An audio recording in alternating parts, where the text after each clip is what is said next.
Good morning. So I have a work meeting today, so my makeup is actually done. I may do it sometimes. I don't know. It didn't take me that long to get it done. I also have coloring on the back of my hand because I wipe my brushes on the back of my hand while I'm doing it. Anyways, that is the end of the explanation for why I look the way I look. I'm changing into a dress shirt for the work meeting.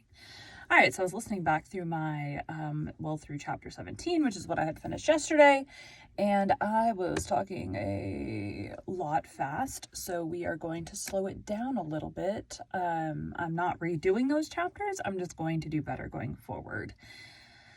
All right, so we're doing chapter 18. Let me get a drink. And I just warmed up because today I'm back to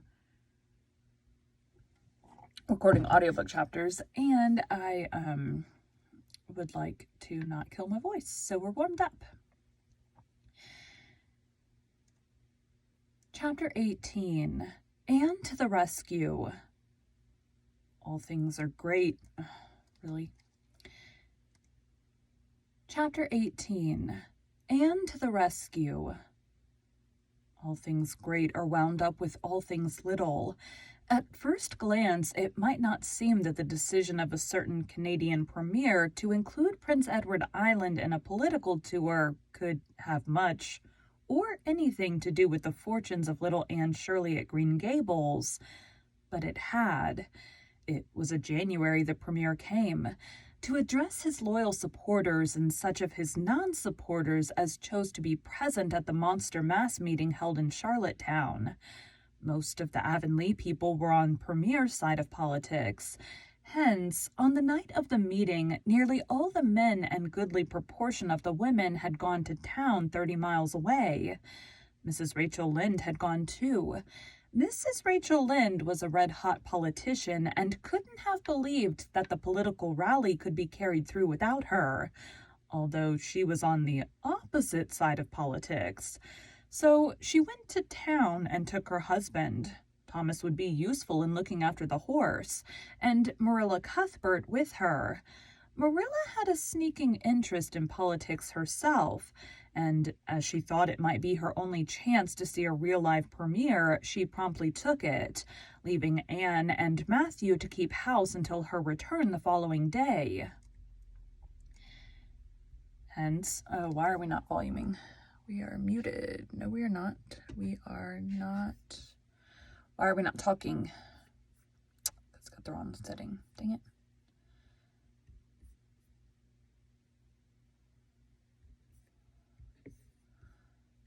I knew it was too good to be true and my speaker worked just fine. Okay, there we go. Day. Oh, there we are. Day. Hence, while Marilla and Mrs. Rachel were enjoying themselves hugely at the mass meeting, Anne and Matthew had the cheerful kitchen at Green Gables all to themselves. A bright fire was glowing in the old-fashioned Waterloo stove, and blue-white frost crystals were shining on the window panes. Matthew nodded over a farmer's advocate on the sofa, and Anne at the table studied her lessons with grim determination, despite sundry wistful glances at the clock shelf where lay a new book that Jane Andrews had lent her that day.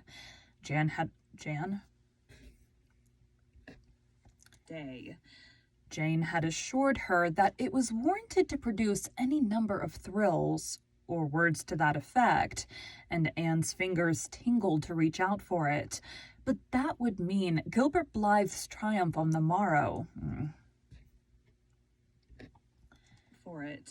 But that would mean Gilbert Blythe's triumph on the morrow. Anne turned her back on the clock shelf and tried to imagine it wasn't there. Matthew, did you ever study geometry when you went to school? Well, now, no, I didn't, said Matthew, coming out of his doze with a start. I wish you had, sighed Anne, because then you'd be able to sympathize with me. You can't sympathize properly if you've never studied it. It is casting a cloud over my whole life. I'm such a dunce at it, Matthew. Well, now, I don't know, said Matthew soothingly. I guess you're all right at anything. Mr. Phillips told me last week in Blair's store at Carmody that you was the smartest scholar in school and was making rapid progress. Rapid progress was his very words. There's them as runs down Teddy Phillips and says he ain't much of a teacher, but I guess he's all right. Matthew would have thought anyone who praised Anne was all right. My nose itches.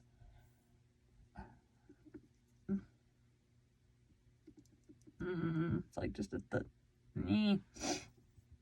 Probably like a hair or something. My pets. We have a dog and a cat. You never know what's going to happen. Or my own hair. Who knows? Right. I'm sure I'd get on better with geometry if only he wouldn't change the letters, complained Anne. I learned the proposition off by heart, and then he draws it on the blackboard and puts different letters from what are in the book, and I get all mixed up. I don't think a teacher should take such a mean advantage, do you? We're studying agriculture now, and I found out at last what makes the roads red. It's a great comfort. I wonder how Marilla and Mrs. Lynde are enjoying themselves. Mrs. Lynde says Canada's going to the dogs the way things are being run at Ottawa, and that's... At Ottawa, and... themselves. Mrs. Lynde says Canada's going to the dogs the way things are being run at Ottawa, and that it's an awful warning to the electors. She says if women were allowed to vote, we would soon see a blessed change. What way do you vote, Matthew? Conservative, said Matthew promptly. To vote conservative was part of Matthew's religion. Then I'm conservative too, said Anne decidedly. I'm glad because some of the boys in school are grits. I guess Mr. Phillips is a grit too because Prissy Andrews' father is one. And Ruby Gillis says that when a man is courting, he always has to agree with the girl's mother and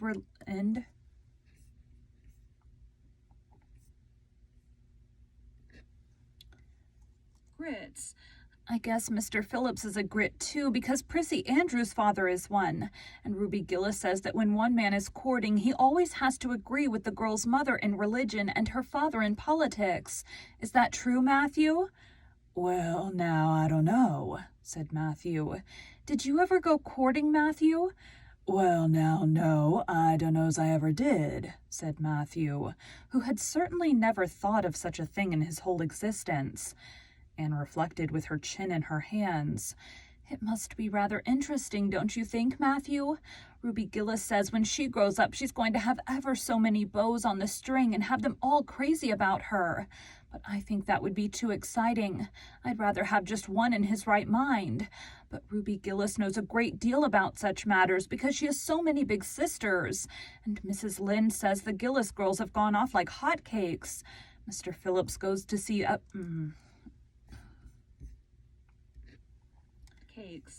Mr. Phillips goes up to see Prissy Andrews nearly every evening. He says it is to help her with her lessons, but Miranda Sloane is studying for Queen's too. And I should think she needed help a lot more than Prissy because she's ever so much stupider. But he never goes to help her in the evenings at all. There are a great many things in this world that I can't understand very well, Matthew. Well, now, I don't know as I comprehend them all myself, acknowledged Matthew. Well, I suppose I must finish up my lessons. I won't allow myself to open that new book Jane lent me until I'm through. But it's a terrible temptation, Matthew. Even when I turn my back on it, I can see it there just as plain. Jane said she cried herself sick over it. I love a book that makes me cry, but I think I'll carry that book into the sitting room and lock it in the jam closet and give you the key. And you must not give it to me, Matthew, until my lessons are done, not even if I implore you on my bended knees. It's all very well to say resist temptation, but it's ever so much easier to resist it if you can't get the key. And then, shall I run down the cellar and get some russets, Matthew? Would you like some russets? Well, now, I don't know but what I would, said Matthew, who never ate russets but knew Anne's weakness for them.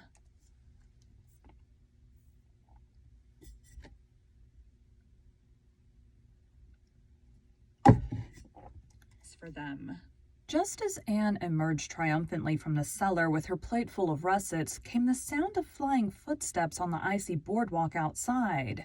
And the next moment, the kitchen door was flung open, and in rushed Diana Barry, white-faced and breathless, with a shawl wrapped hastily around her head. Anne promptly let go of her candle and plate in her surprise, and plate, candle, and apple crashed together down the cellar ladder, and were found at the bottom embedded in melted grease the next day by Marilla, who gathered them up and thanked mercy the house hadn't been set on fire. "Whatever is the matter, Diana?" cried Anne. "Has your mother relented at last?" "Oh, Anne, do come quick," implored Diana nervously. "Minnie May is awful sick. She's got croup, young Mary Joe says, and father and mother are all—"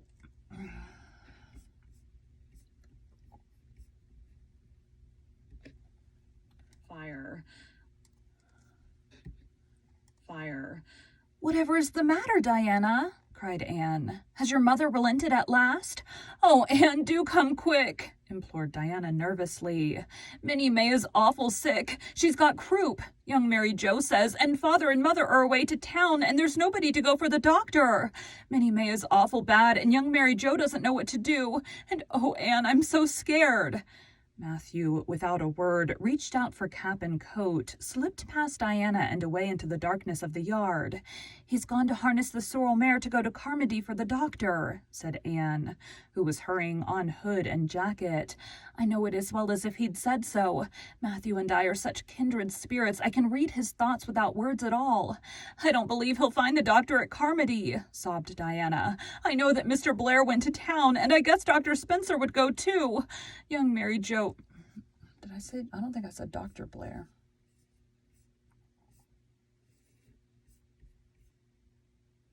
"I don't believe he'll at all.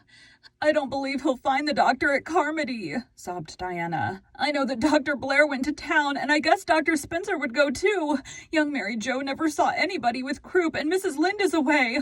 Oh, Anne." "Don't cry, Di," said Anne cheerily. "I know exactly what to do for croup. You forget that Mrs. Hammond had twins 3 times.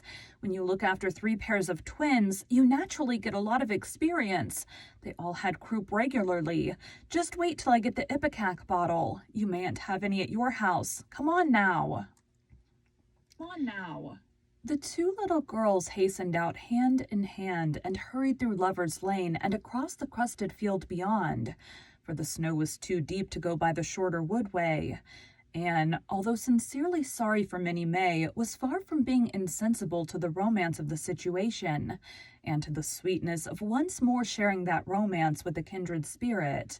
The night was clear and frosty, all ebony of shadow and silver of snowy slope. Big stars were shining over the silent fields. Here and there the dark pointed firs stood up with snow powdering their branches, and the wind whistling through them. Anne thought it was truly delightful to go skimming through all this mystery and loveliness with your bosom friend, who had been so long estranged. Minnie May, aged 3, was really very sick. She lay on the kitchen sofa, feverish and restless, while her hoarse breathing could be heard all over the house. Young Mary Joe, a buxom, broad-faced French girl from the creek, whom Mrs. Barry had engaged to stay with the children during her absence, was helpless and bewildered, quite incapable of thinking what to do or doing it if she thought of it. Anne went to work with skill and promptness.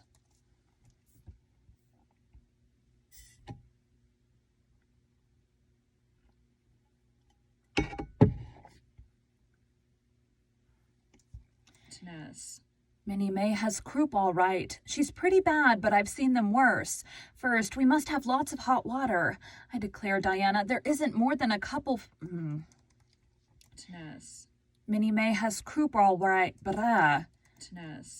Minnie May has croup all right. She's pretty bad, but I've seen them worse. First, we must have lots of hot water. I declare, Diana, there isn't more than a cupful in the kettle. There, I filled it up, and Mary Joe, you may put some wood in the stove. I don't want to hurt your feelings, but it seems to me you might have thought of this before if you'd had any imagination. Now, I'll undress Minnie May and put her to bed, and you try to find some soft flannel cloths, Diana. I'm going to give her a dose of ipecac first of all." Minnie May did not take kindly to the ipecac, but Anne had not brought up 3 prayers of pra. Vol. Minnie May did not take kindly to the ipecac, but Anne had not brought up 3 pairs of twins for nothing. Down that ipecac went, not only once, but many times during the long, anxious night when the 2 little girls worked patiently over the suffering Minnie May. And young Mary Joe, honestly anxious to do all she could, kept up a roaring fire and heated more water than would have been needed for a hospital of croupy babies. It was 3 o'clock when Matthew came with the doctor, for he had been obliged to go all the way to Spencer Vale for one, but the pressing need for assistance was past. Minnie May was much better and was sleeping soundly. "I was awfully near giving up in despair," explained Anne. "She got worse and worse until she was sicker than ever the Hammond twins were, even the last pair. I actually thought she was going to choke to death. I gave her every drop of ipecac. Choke to death. I gave her every drop of ipecac in that bottle, and when the last dose went down, I said to myself, not to Diana or young Mary Joe, because I didn't want to worry them any more than they were worried, but I had said it to myself just to relieve my feelings. This is the last lingering hope, and I fear 'tis a vain one. But in about 3 minutes she coughed up the phlegm and began to get better right away. You must just imagine my relief, doctor, because I can't express it in words. You know there are some things that cannot be expressed in words." "Yes, I know," nodded the doctor. He looked at Anne as if he were thinking some things about her that couldn't be expressed in words. Later on, however, he expressed them to Mr. and Mrs. Barry. "That little red-headed girl they have over at Cuthbert's is as smart as they make 'em. I tell you she saved that baby's life, for it would have been too late by the time I got there. She seems to have a skill and presence of mind perfectly wonderful in a child of her age. I never saw anything like the eyes of her when she was explaining the case to me." Anne had gone home in the wonderful white frosted winter morning, heavy-eyed from loss of sleep, but still talking unweariedly to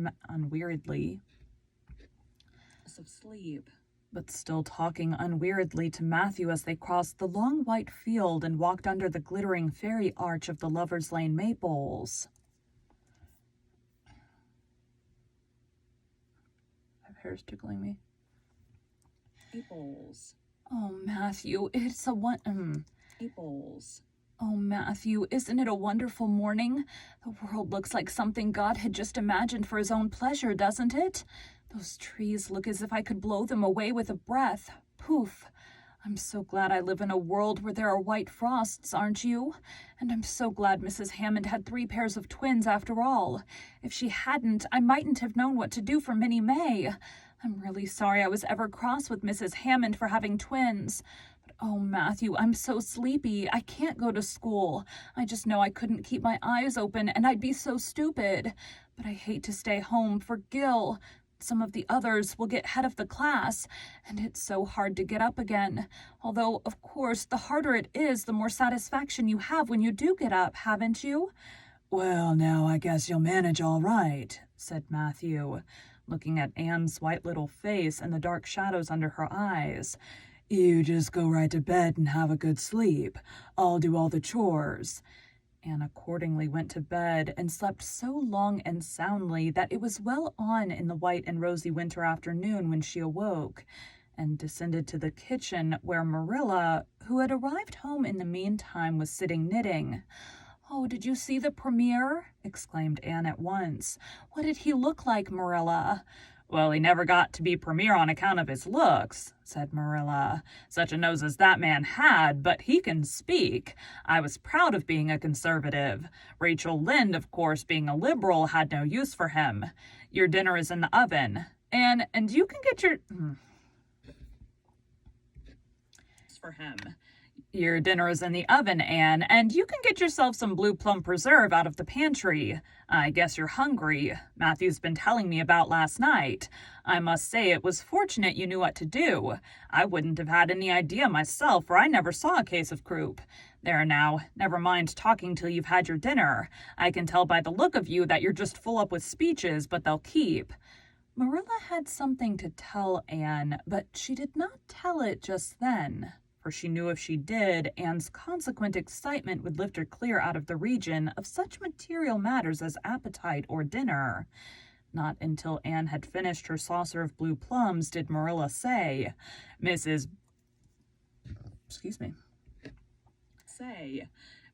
Barry was here this afternoon, Anne. She wanted to see you, but I wouldn't wake you up. She says you saved Minnie May's life, and she's very sorry she acted as she did in that affair of the currant wine.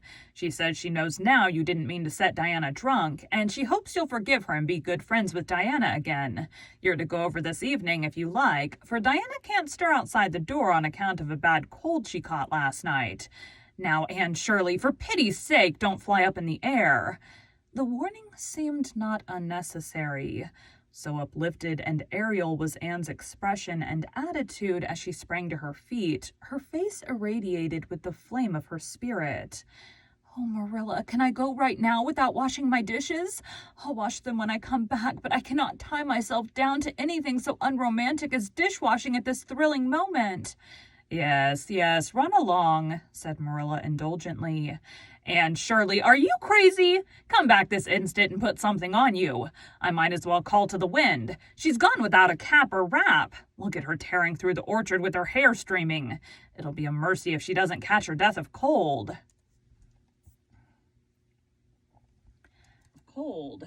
Anne came dancing home in the purple winter twilight across the snowy places.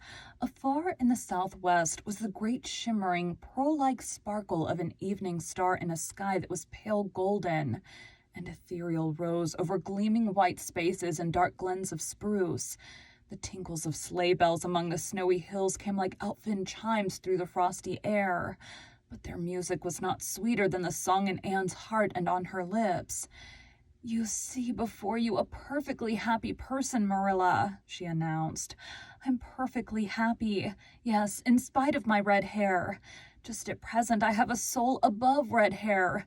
Mrs. Barry kissed me and cried and said she was so sorry and she could never repay me. I felt fearfully embarrassed, Marilla, but I just said as politely as I could. I have no hard feelings for you, Mrs. Barry. I assure you once for all that I did not mean to intoxicate Diana, and henceforth I shall cover the past with the mantle of oblivion. That was a pretty dignified way of speaking, wasn't it, Marilla? I felt that I was heaping coals of fire on Mrs. Barry's head. Marilla? I felt that I was heaping coals of fire on Mrs. Barry's head, and Diana and I had a lovely afternoon. Diana showed me a new fancy crochet stitch her aunt over at Carmody taught her. Not a soul in Avonlea knows it but us, and we pledged a solemn vow never to reveal it to anyone else. Diana gave me a beautiful card with a wreath of roses on it and a verse of poetry. If you love me as I love you, nothing but death can part us two. And that is true, Marilla. We're going to ask Mr. Phillips to let us sit together in school again, and Gertie Pye can go with Minnie Andrews. We had an elegant tea. Mrs. Barry had the very best china set out, Marilla, just as if I was real company. I can't tell you what a thrill it gave me. Nobody ever used their very best china on my account before. And we had fruit cake and pound cake and donuts and 2 kinds of preserves, Marilla. And Mrs. Barry asked me if I took tea and said, Pa, why don't you pass the biscuits to Anne? It must be lovely to be grown up, Marilla, when just being treated as if you were is so nice. I don't know about that, said Marilla with a brief sigh. Well, anyway, when I'm grown up, said Anne decidedly, I'm always going to talk to little girls as if they were too, and I'll never laugh when they use big words. I know from sorrowful experience how that hurts one's feelings. After tea, Diana and I made taffy. The taffy wasn't very good, I suppose because neither Diana nor I had ever made any before.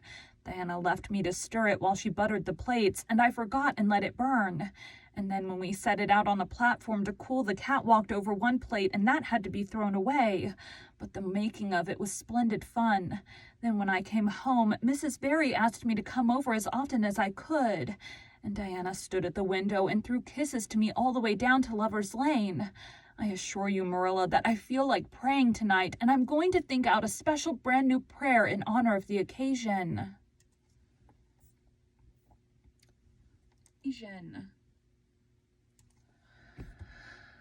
Some room noise. That's the end of that chapter. Thanks, guys.